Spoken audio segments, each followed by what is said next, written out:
Assalamu alaykum. Kitap o'qish munbiri Avlodlar to'rbetiga xush keldingiz. Hozir Farhod Tursunning Arqa ko'cha nomli romanini o'qishni davomlashtiramiz. Men bu natuni shaharda hech kimni tonimayman. Shunga biror kim bilan do'st bo'lishimmi, biror kim bilan dushman bo'lishim mumkin emas. Birli qarashda shaharning bu mashhur arqa ko'chasi xuddi yo'l bo'yiga tashlab etilgan keraksiz hamyondaklar kishining ham diqqatini tortib, ham umidsizlantirib turadi. Men o'qigan o shahar men uchun yangi bir yashash muhitiga, men qatnashgan jamiyatga aylanmagan edi. Men o shaharning ustida dastlab turgan chig'imda yanada uni o'zimdan intayin yiroq, hatto u yerga yetib kelishdan burun yiroq sahroda turgan chog'larimdanmi bakrak yiroq his qilardim. Balkim o shahar haqidagi sirliq va g'alati rivoyatlar qo'lqimga kirib turganligi uchun bo'lsa kerak. Bu rivoyatlar cho'ng shaharni texmi xiyoliy tusga ega qilib, mendan texmi yiroqlashtiradi.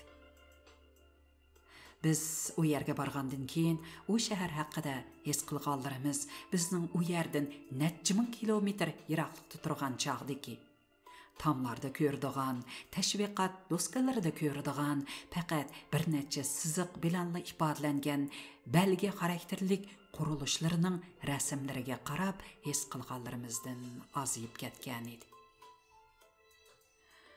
Şuna mening idoradagi boshlig'im ishkirki oliy maktabda o'qib turib, uning tilini bilmaydiganligimni pat-pat tilga elib qo'yadi. Bizning oliy maktabdagi hayotimiz asosan yotoq, sinf va oshxona orasida o'tadi. Mening boshqalarnikidan birla ortiq yo'lim kutubxona. Men uchun u yerda zodila til muhiti yo'q edi. Bu shahardagi yot irqdagi kishilarning biz uchun yo'l bo'yidagi daraxtlardan farqi yo'q. Ular faqat harakatlanib turgan daraxtlar edi. O'qish bitirib, yezining qatmal, odamning ichini siqadigan xotirjamligi bilan shaharning kishini maftun qiladigan hayajonli ansizligidan birini tanlashga to'g'ri kelganda, men oxiri shaharni tanlash qaroriga kelgan edim. Lekin bu qarorimni hech kimga aytmadim, hech kim bilan xo'shlashmadim, hech kim meni uzutib qo'ymadi. Ham hech kim meni kutib olmadi. Men uchun mavjud bo'lmagan xuddi so'g'oq bir dekoratsiyadak 5 yil mening kaynimda qad ko'tarib turgan heliqi shahar xotiramdan tamoman yo'qoldi. Qo'limdagi berib tizimga oldirish qog'ozi yoki kelganligimni doklad qilish qog'ozi va yoki nima deb otsa bo'laveradigan qog'ozda yozilgan joyga qaytmaslikni qaror qilgan edim. Men o'zimning ashu sahrodan bor kuchim bilan o'zimni elib ketishimni cho'ng shaharning hashamatiga bo'lgan intilishdan deb o'ylagan ekanman. Amaliyotda mening ashu sahrodan jon jahlim bilan ketishim boshqalarning xotirasidan ketish ekan. Men bu shaharga kelganimda uni intayin cho'ng his qilib qolmay, yana o'zimni tunji qitim cho'ng shaharga kelgandek his qilgan edim. Balkim bu bir mubolag'adir. Bu yerda hamma narsa mubolag'lashgan. Sonlar mavjud bo'lish bo'lmasligi insonlarning hisoblash ehtiyojining sirtidagi ish bo'lganga o'xshash, bu shaharning mavjudligi va mubolag'lashgan holati mening uningda yashamaslik ehtiyojim bilan munosabatsiz holda mening ruhimning, mening tenimning va mening obrazimning sirtida mavjud edi. O yerda kishilar hamma narsani cheksiz mubolag'alashtirib yashamoqda edi.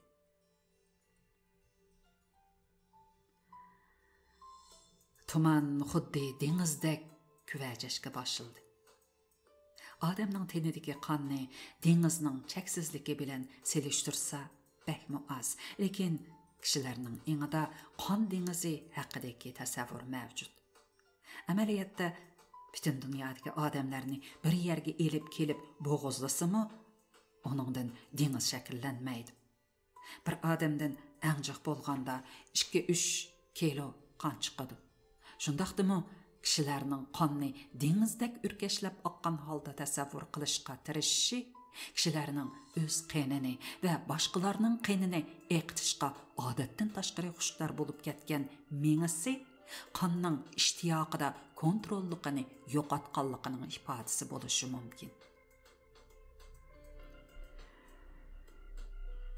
Üstüne liq tuman basqan bu shahar shu tapda xuddi g'oyat zo'r ommaviy monchaga o'xshab qolgan edi.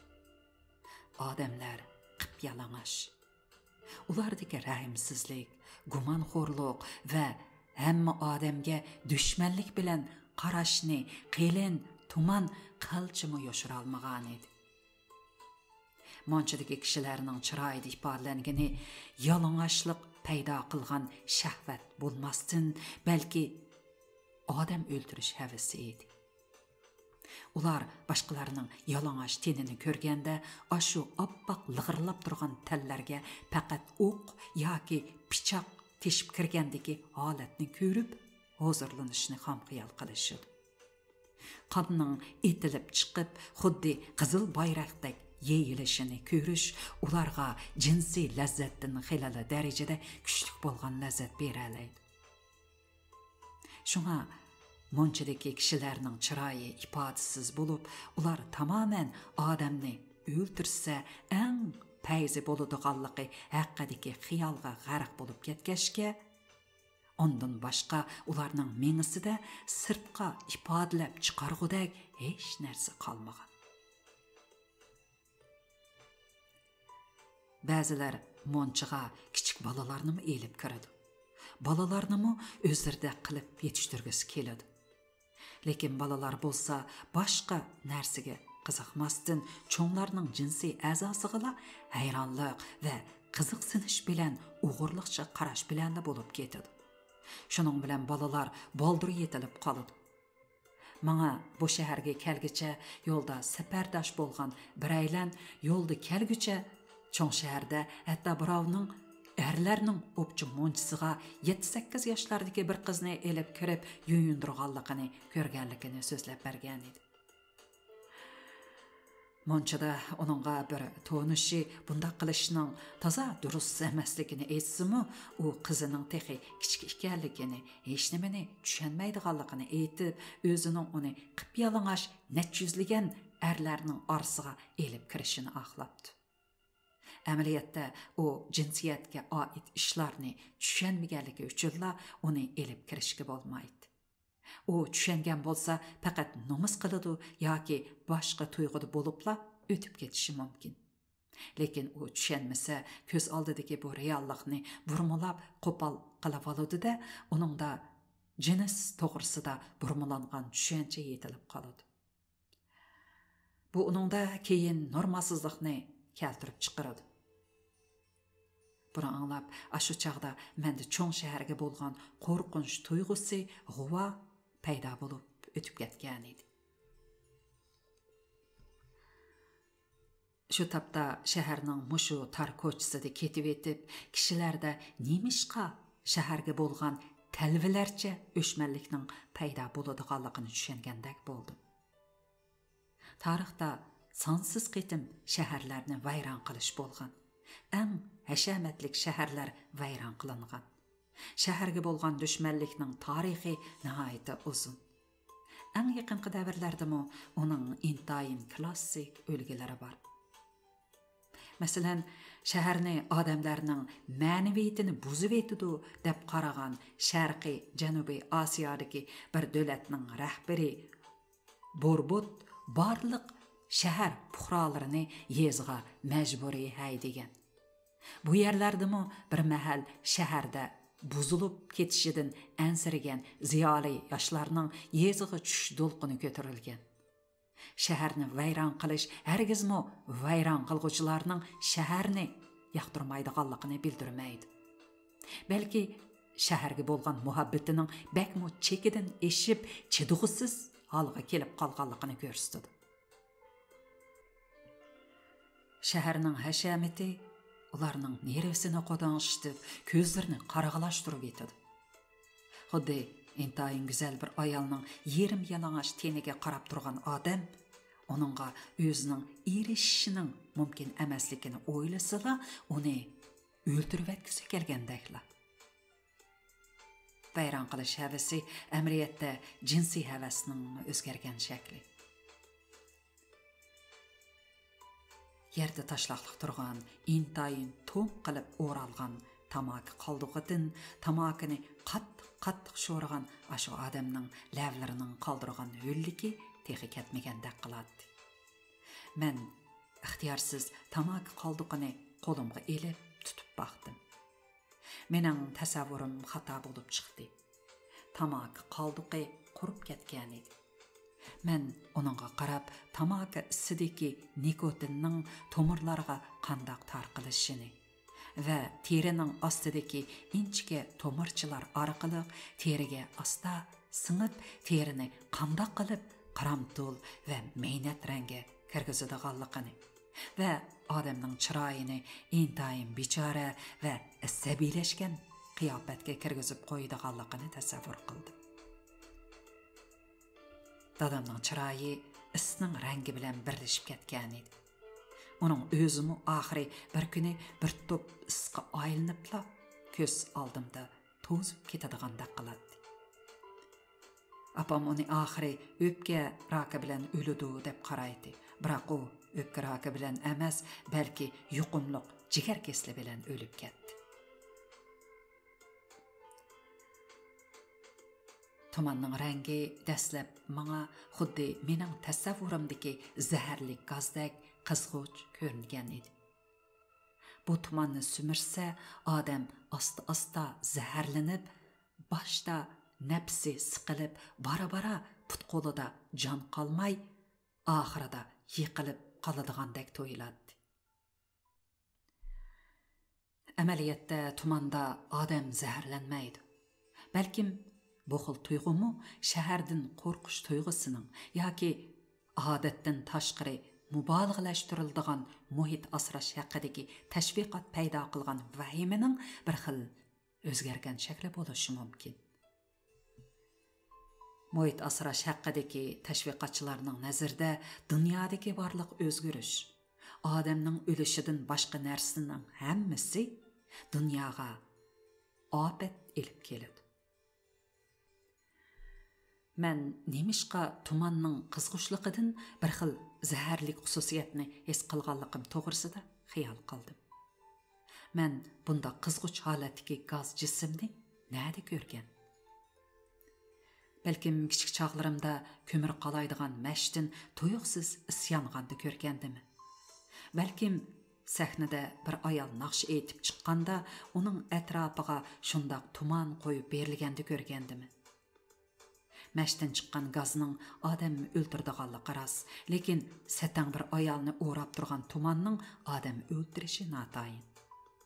Balkim u azobliq naqshsida bir narsa demoqchi bo'lib, toza yaxshi ifodalab bo'lolmayotqashqa, uni xuddi siqilib, nafsi bo'g'ilayotgandek his qilgandimi? Tuman bara kulrang holatga kirdi. Ondan asta ko'kish rangi kirib, oxirida asta qorong'uliqdagi tegini tasavvurmi qilg'ili bo'lmaydigan tabiiy sosliq suyidek qap-qora rangi kirdi. Tegini ko'rgili bo'lmaydigan bu cho'nqurliq kishiga vahima elib keladi. Xuddi ayollarning ko'zidagi jinsiy istak yoki bola yotqusidagi chaksizlikdek. Mening yozgan idoradan yotoq talab qilmaslik to'g'risidagi kapolatnomamni illiq chiroy kishi ko'rib etib, uning chiroyida men ko'rib baxmagan boshqa bir xil kulki jilvilandi. Men uning chiroyida kulkidan başqa ifodani ko'rib baxmag'ashqa, uning ustiga u barliq inkosini faqat kulki bilanla ifodalagashga, faqat kulkisining o'xshamaydigan turiga qarabla ondan uning qandoq bir xil tuyg'uda bo'layotganligini faraz qila oldim. Kulkining shu tapda uning chiroyida ifodaligini bir xil shumpanlik aralash xapaliq edi. Bu uning birovga zaharni qattiq tiqish oldidagi kulkisi bo'lib, bu kulki kuchaygan sari uning zaharxandiligi kishining shuncha jeniga tegadi. Uning g'azab va nafrat bilan ichidan o'zini boshqalarni jarohatlantirishga tirishayotganligini bilish qiyin emas edi. Uning kulimsiramasdan balki chiroyini purishtirib turib tillashini anglashmi, uning kulimsirab turg'unini ko'rishdan yaxshiroq edi. U kapolatnomidagi xatoliklardan biri munchini topgan edi. Uning aytishicha, men kapolat beraman degan xatni quchoqlayman deb yozib qo'yibdiman. Ondan yotoqda yotmoq degan so'zdagi yotmoq degan xatni qo'ymoq, to'kmak yoki iqitib kirgizmak degan ma'nolarni bildirilgan xat qilib yozib qo'yibdiman. U bu xatoliklar to'g'risida to'xtalayotganda xuddi men bizab gaplarni yezib qo'ygandek chiroyidan saskinishni bildiradigan kulimsirash ifodalandi. U ashu xatlardan bizab ma'nolarni his qilgan bo'lsa, texmi yaxshi edi deb o'yladim men. Lekin u hamon bezab gap emas edi. Agar shundoq bo'lgan bo'lsa, texmi yaxshi bo'ladi. Bu so'zlarning to'liq ma'nosini bir umr har qancha o'rganibmi, tegi yiltizdan bilib ketish qiyin. Chunki u mening ona tilim emas. Bo'libmi kaynidagi xat. Men bu xatni faqatla kitoblarda qandoq uchratgan bo'lsam, shundoq ishiltiman. Uni balkim angdaslab to'pan balasi tasvirlangan abzaslarda yoki jinsiy bilimlardan savat bergan kitoblarda uchratgandiman. Angdaslabda paydo bo'lgan ta'sirotdan qutulish nihoyat tez. Mayli u to'g'ri bo'lsin yoki xato bo'lsin. U so'z mening o'z so'zim emas. Men uni faqat lug'atdan izlab, shu yerda aytilgan ma'nosi bo'yicha tushuna olmayman. Bu ma'nolarni bo'lsa boshqalar bekitib bergan. Shunga har qancha o'rganib ishlasammi, u mangu mening o'z so'zimga aylanmaydi. Men mangu uning ma'nolarining g'uvoliqi ichida gangirab yuraman. Mening xiyolimda u so'zning xuddi jinsiy a'zodan spermining etilib chiqishini bildiradigan etilib chiqmoq degan ma'nosi bordek qiladi. Lekin lug'atni axtarib bu xil ma'noda tushuntirganini topolmadim. Uni nima uchun spermining etilib chiqishi bilan bog'lashtirib o'rganib olganimni tushunolmadim. Nopozliq lug'atlarni axtarib qarsam, u mundaq bir necha xil ma'noda tushuntirilgan ekan. Birinchi, qo'yish. Masalan, aroqni botilkaga qo'yish. Ikkinchi, axtarib kirgizmak. Masalan, suvni etizga axtarib kirgizdi. Uchinchi, to'kilmak. Masalan, osmondan yomg'ir to'kildi. Bularning hammasi suv bilan munosabatli bo'lg'ashqa, menda ashundoq xato ta'sirot paydo qilgan bo'lsa kerak.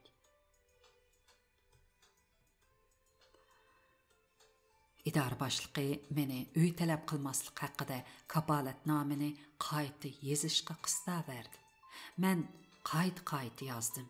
Lekin har qitim yozgan kapolatnomamda xatolik bor bo'lg'ashqa, u menga qayta yezishga buyuraveradi. Men bo'lsam, uning meni xatnimi o'nglab yozolmaydi deganlarini isbotlab qo'yayotganimga achchiqim keladi. Shuning bilan kapolatnomani o'z tilimda yozishda ching turdim. Lekin buning bilan texmi osal ahvolga qoldim. Chunki o'z tilimdimi to'g'ri yozolmaslik meni bargan sari uning oldida ig'iz ocholmas qilaverdi. Har qitim Shuncha aldırmay avaylab yezib, arqadan qayt tekshirsammi, lekin xuddi jin tekkandek men zadalab bayqamagan xatoliq uning bilan tang turib, meni chatga qaqadigan yana bir boshliq ishxona boshlig'ining oldiga qo'yilishi bilan bayqaladi. U ayol o'tmayla qog'ozni ko'tarib kirib, boshliqning yaltirab turgan peshonalarining oldida paydo bo'ladi. Aşı ülgür xatlarının qandaq bo'lib tushib qelayotganini zadada bilolmadim. Ular mening 6 parcha kapolatnomamni faqat imlo xatoligi sababidan qaytirdi. Ular meni xatni qasdan xato yezib qo'yib, bergan kapolat va'dasidan yenib oladi deb o'ylab qolganda qiladi. Özümnің xata yazған xatlarimni bir xil bisharat hisoblash mening kichik chog'larimdilla bir xil odat edi. Shundaq oddiy so'zlarni xato yezib qo'yish mening o'zimningla savallikim emas, balki darajadan tashqari bir kuch mening xat yezib atgan qo'limni kontrol qilib, uni o'zgartiribdi deb o'ylaydim. Yaşsın degan so'zni yo'qolsin deb yezib tashlasam, dadam topshiriq daftarimdagi xatga qarag'inicha qetibla turib qolgan edi. Ondan tuyuqsiz tastak bilan birini silib edi, og'zi burnimdan o'qdek qon ketdi. Keyin ashu yo'qolsin degan xatlarning oldidagi so'z mening aslimamda bishamlik bilan dadamning ismiga o'zgarib oldi. Jinoiy to'yg'u bilan o'zimni ayblashlarimmi kar qilmadi. Oxiri men u yerga haqiqatan dadamning ismini yozgan bo'lishim mumkinligiga ishonishga boshladim. Bo'libmi dadam sakratda og'riq azobidan qiynalib ingrayotganida, menga bigizdek tikilib qarag'anida bu aslimamga shubhasiz ishonib qoldi. Uning aslidikidan xelala cho'ng'ib ketgan ashu tikilgan ko'zlaridan o'zimni elib qetish uchun darhol uning tahoratini to'kkalamangatdim. Men ular kapolatnomamdan topgan xatoliklarga qayt qarab chiqdim. Ular faqat bir necha harf bo'lib, mening uy talab qilmaslik to'g'risidagi va'damdan yenib olishimga hech qanday yordami bo'lmaydi. Hatto ularning tushib qelishi so'zlarni ma'na uqtira olmaydigan qilib qo'yaptiki, biror so'zning ma'nosini mening va'damdan yenib olishimga mos qilib o'zgartib etmagan edi. Men ularning nimishqa menga buni qayta yozdirganligini zodila tushunolmay, o'zim yozgan bu kapolatnomalarga uzoqdan uzoq tikildim. Onunda ular buncha bala qilib ketgudak xatolikmi yo'q edi. Har bir qitim yozganimda faqat birla harf tushib qolgan edi. Lekin bu harflar tushib qolgandan keyin ko'rilgan xatolik bakmi ko'rinarlik edi.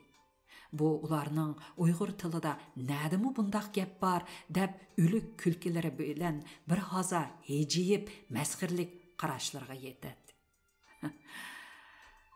Meningcha bu haqiqatan sodir qilmaslikqa tegishli xatolik edi. Men 7 qitim yozgan kapolatnomani yozilgan vaqt tartibi bo'yicha oldimga tizib qarab baqdim. Nemishqa shundoq qilib beqish xiyoliga kelib qolganimni zodila bilmayman. Ondan men har qitimda tushib qolgan harflarni biri-biriga qo'shib baqdim. Shu chaqda birdinla vujudim yalang'och holda shivirg'anda qolgandek endikib muzlab ketdim.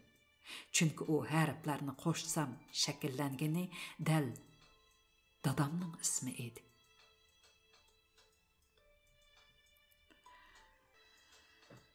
So'g'oq va qorong'u ko'chani aylanib ketib etib, birdinla sezgilarimga urilgan bir xil puroq menga qayoqdandir kelayotgan illiqlikni his qildirdi. Bu to'nish oddiy puroqning nima puroq ekanligini bir hazodan keyin ondan to'liq his qildim. Bu Opçum honçada adam teni bilen suunun uçuruşdan payda boladigan puraq edi. Mana bu tipik şäherge has puraq. Aşı monçada hamma adam qıpyalаңaş bolsumu, lekin hech kim şahvaniylik his qilmaydi. Mən özüm dəstəb turğan bu şəhər bilən qandaq qılğanda məlum münasibət ornatqılı boladiganlığı haqqında xiyal qıldım. Mən işxana aldıda uçurtub qalğan qağaz və qağaz yüzüdəki sallar mənə bu yolunu göstərib bərgəndə qıladı. Mən kimiki kainatның məxbi şifrini egelесе, o təqdirini aldın biləlaydı, çünki onun özümü aşu məxbi şifirlarının içində. Öz vücudi və ruhinin kainatını təşkil qılğıcı məxbi şifirlarının biri ikənligini bilib alğan adam kainat bilan birləşib ketəlaydı, deb işinətdi. Şu tapda həmmə нәрсе tuman içində təvrəb və tinimsiz özgürüb tursumu, ətrafda sanıqla boladigan нәрселер çəksiz köp idi. Lekin mən tuman içində sus görünüb turğan derizlərini sanaşdın, özümni intayın g'alabilik halda tosub qalaladım. Çünki mən aşu qağaz üstüdün nurğun sallarga ega bolğan edim. Onundaki sallar bana yeterlik bulup, tünce qitim mening sanğa bolğan aş gözlügümni qandırğan edi. Kichik vaqtimda elifbani sanğa özgertib, xat yezib oynaytdim. Andan özümni intayın sirliq və xatarlik ishlarni qilib atqan qahramonlardek his qilib shodlanatdim. Lekin o bək oddiy bolğaşqa, onu hər qandaq bir adamның yeshib aladiganligini bilərdim. Sallar bilan hech kim bilolmaydigan bir sirliq ishlarni ifoda qilishni arzu qilardim. Biroq men hər qancha qilibmi sirtqi dunyoda sallarning o'zi ifodalagan sirlarga yetishib bo'lolmaydiganligimni sezib turardim. Aldımdaki tartmani qo'rsqimga takkicha tartib, ichib qo'yib, pat-pat heliqi qog'oz yuzidagi sallarga qarab qo'yatdim. Qo'rsqim shuncha ichib ketgan bo'lsa-mu, bir narsa yemedim. Chunki qo'rsqim to'ysila uyqu besib, kallam g'uvalishib ketdi. Men bu masalani o'ylanib, bir taraf qilib olguncha sagak turishim kerak edi. Men tasavvurlarni menamdan emas, oshqozinimdagi ma'lum bir bo'shliqdan kelayotgandek his qilardim. Bir narsa yesam, shu bo'shliq to'lib ketsa, tasavvurim bo'g'ilib qoladi. Oldidagi 10 ni oy soni deb qarasak, keynidagi 46 ni tushangili bo'lmaydi. Lekin men nemishqidir 10 ni oy soni deb qarashda ching turg'im keldi. Hech qandaq oy 46 kunlik bo'lmaganligi uchun buning keynidagi 46 degan sonni tushandirish qiyin edi. Men bir haza o'ylash orqali 10-oyning 46-kuni degan uqumni o'zimga zo'rlashga boshladim. Bu son xuddi ochiq tamaki isidek beshimni chinqildirishga boshladi. Nədimi 10-oyning 46-kuni degan chesla bo'lsin?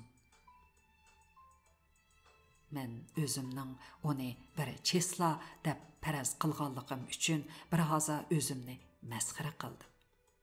Biroq qo'limdagi qog'oz Parkinson kesili bo'lgan odamning qo'lida turgandek titrab, sonlar ko'z oldimda uchishga boshladi. Men yanala uning bir telefon nomeri bo'lish mumkinligini o'yladim va orqadagi yana bir sonni qo'shib turib, u nomerga telefon qilishga boshladim. Qo'lim telefon taxsidagi son yozilgan to'shikchilarga kirib, ondan titrashdan to'xtadi. Shu tap yo'l ustida yerda bir narsaning chechilib yotganligini ko'rdim. Aqsh ko'ringan u narsalar yaqin berib qarasam, dastlab sog'uch rangda, keyin qizg'uch rangda ko'rindi. Uning yerga chechilib ketgan olmalar ekanligini bildim. Bu olmalar yo'l ustidagi hamma narsani yerga chechilib ketgan narsalarda ko'rsatib qo'ygan edi. Yo'lda ketayotgan odamlar, yo'l bo'yidagi binolar, daraxtlar hammasi chechilib yotgan.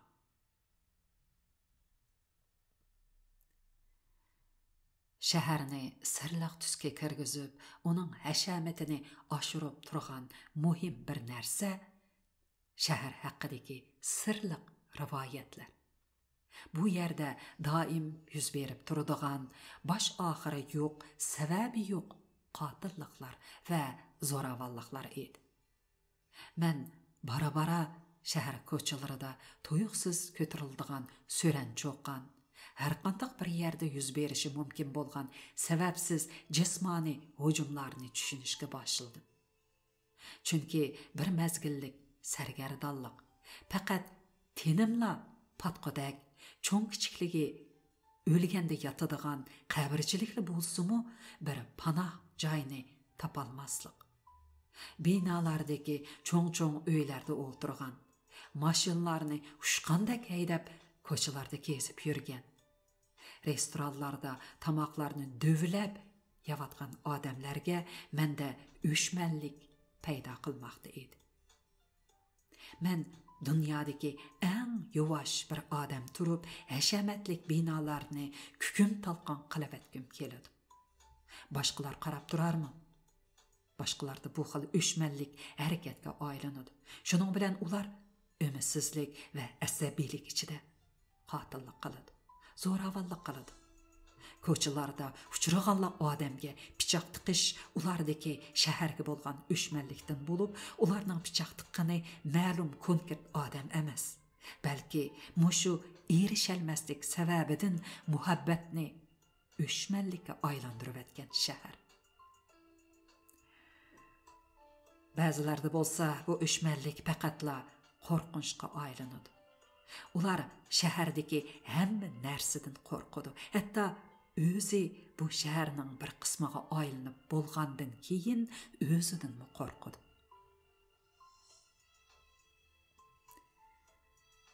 Eshiklarning beshidagi nomerlarga bir-birlab qarag'ash izlashni davomlashtirmoqda edim. Pakarg'ina bir tamning ustida lummada paydo bo'lib qolgan bir mushuk menga qarab miyovlab qo'yibla orqaga burilib g'oyib bo'ldi. Men u yo'qolgan tarafga uni qaytib paydo bo'lib qolamdikan degandek birdan qarab turgandan keyin yo'limni davomlashtirdim.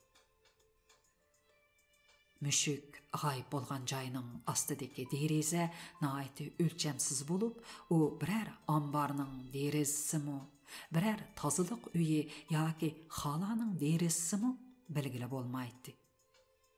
Uyning pakarligiga qarab, uni odam yotadigan uy emas deb o'yladim. Lekin aynaklari kirlishib, ichida nimaning borligini bilish mumkin bo'lmagudek darajaga yetgan bo'lsa-mu, uningga yanala parda tortiqliq edi. Xolaning derazasimikin desam, odatda kishilar xolaga bunchalik cho'nglikdagi deraza o'rnatmaydi. Uning ustiga bu derazaga temir reshatka o'rnatilgan bo'lib, xolada o'g'irliqdek narsa bo'lmasa-mu, shaharliklar reshatka o'rnatamdi. Buningga birnim degili bo'lmaydi. Shularni o'ylab turganimda temir reshatkaga esilib qolgan bir narsa diqqatimni tortdi. Sinchilab qarab, uning gandum ekanligini bayqadim. Bu gandumning bu yerga bundaq rasvolarcha esilib turishi menga behmo kulkulik tuyulib ketdi. Kishilar o'z tinini pardalari bilan shunchalik astoydil yoshirishidi-yu, lekin ashu yoshirgan narsadanmi pinhon bo'lgan narsani, ya'ni tenining ichidagi narsani moshundaq derazaga esib qo'yib ko'rgazma qiladi. Qayoqdandir ximiyalik moddaning ko'ygan puraqi kelavatadi. Balkim ma'lum bir joyda axlatlar ko'ydirilayotgandi. Axlatlarni ko'ydirgan puraq menda doim xilma-xil tuyg'ularni paydo qiladi. Ba'zida puroq bek kuchlik bo'lsa, ko'nglim oynagandek bo'ladi. Ba'zida bo'lsa, uningdan chiqqan puroqni uzoqdan uzoq purg'im keladi. Hozir kelayotgan ashu puroq xuddi ayollarning jinsiy a'zosida bo'ladigan puroqdek to'yilib ketdi. Burun yallıqaga giribdar bo'lib qolgandan keyin mening purash sezgimda g'alati bir xil sezgirlik eshib ketish ko'rilgan edi. Lekin men buningdan azoblanib ketmadim. Chunki puroqlar mening turmushimni beyitgan birdan-bir narsa bo'lib qoldi. Chunki biz mayli his qilayli yoki his qilmayli, puroqlari bizning atrofimizda mavjud. Bizning uni his qilmasligimiz, uni isrof qilishdan boshqa narsa emas. Purash sezgimning eshib ketishi menda yashash jasorati paydo qildi. Chunki men boshqalar sezmagan narsalarni sezib, sezgi tajribalarim boshqalarninkidan ko'p bo'ladi. Bu boshqalar bilan o'xshash vaqtda boshqalardan ko'proq yashash demakdir. Men puroqning chiqib tuzlab qo'yilgan bir joydagi dövləklik axlat ichidan kelayotganligini his qildim. Bir bola tuman ichida yo'l chetidirək qo'liga o'z bo'yidan yo'g'onroq bo'lgan qumush supurgini tutib turadi. U kichikli bir boladek qiladi. Uning qora va uruqqina badani do'q bo'lg'ashqa oldiga engishib turadi. Uning ashu turqi supurgi bilan birlashib, qabri ustiga uchi bir-biriga tirab qo'yilgan balga xishqa o'xshab qolgan edi. Uning oldidagi axlat dövisi bo'lsa, cho'ng bir qabriga o'xshaydi. U axlatdan ko'zlarini uzmay qarab turadi. Axlat ichida chashqonlar xuddi g'azon ustiga tushgan yomg'irdak yoki o'g'zini kezib o'tgan bo'rondak ovoz chiqarib, bolaning tenida sho'rkinish paydo qiladi. U axlat dövisi oldida qimirlamay turadi. Uning nima uchun shundoq turganligini faraz qilish qiyin edi. U axlatlar ichidan balkim allaqachon ichidagi suyuqligi odamlarning teniga singib kirib, minglarda asabiylarcha xiyollarni paydo qilayotgan biror butulkini tepib olishni orzu qilib qarayotgandi. Yoki u yerdan biror kim o'ynab tashlab etgan o'yinchiqdan birarining uchrab kelishini orzu qilib qarayotgandi.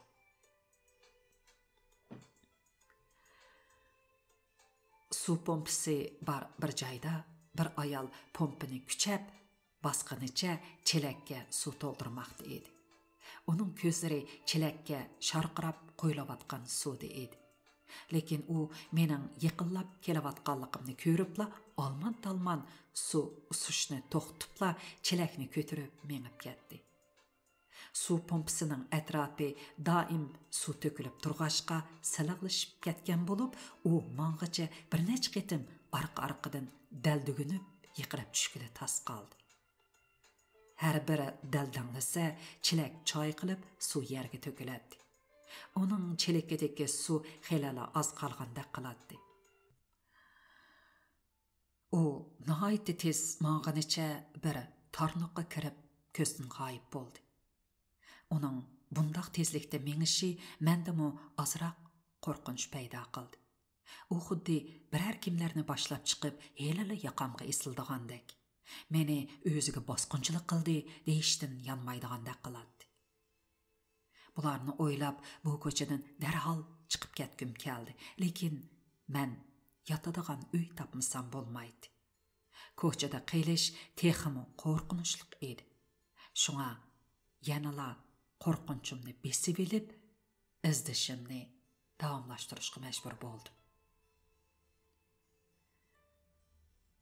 Yan tarafdan kelayotgan, sharaqshivatgan ovozni anglab, to'xtab, ovoz chiqqan tarafga qaradim. Ovoz kelgan taraf bir xarobilik bo'lib, u yerda odam bardak qilmaydi. Tuman, chiqib etilgan uylarning xarobisi ustida laylab, kishilar axlatxona qilib olgan bu joyga vahimlik tus bergan edi. Hech narsa yo'q xarobilikda sharqirayotgan ovozning to'xtamay kelib turishi ixtiyorsiz tenimni shurkandirdi. Ovoz kelgan tarafga inchga diqqat qilib, bu ovozning dövilengen ahlat tarafdan kelayotganligini jazmlashtirdim. Ahlatlar orasida bir top jonliq asabiylarcha tipirlamoqda edi. Ularmi bu shaharning ko'chalaridagi odamlarga o'xshashla aldirash harakat qilib paloqlashmoqda edi. Ularning hayotining butkul mazmuni bu shahardagi kishilarga o'xshashla oziqlanish, uxlash va ko'payishdan tashkil topgan edi. Biz ko'z oldimizga keltirishnimi xohlamaydigan, bizning ko'nglimizni elishtiradigan ashu maxluqlar yoshirin holda oziqlanish, uxlash va ko'payish lazzatini surib, yashashdan iborat muqaddas jinoyatni sodir qilmoqda. Kitob o'qish munbirimizning hurmatli anglarmanlari. Bugungi o'qishimiz mush yergacha bo'lsin. Davomiga qiziqsanglar, diqqatinglar kelar qitimliq anglitishimizda bo'lsin. Mikrofon oldida Nuriya Rahman. Kirishtirgan muzikani qizim Dilfruz Xani ishlagan. Xayr xo'sh, omon bo'laylik.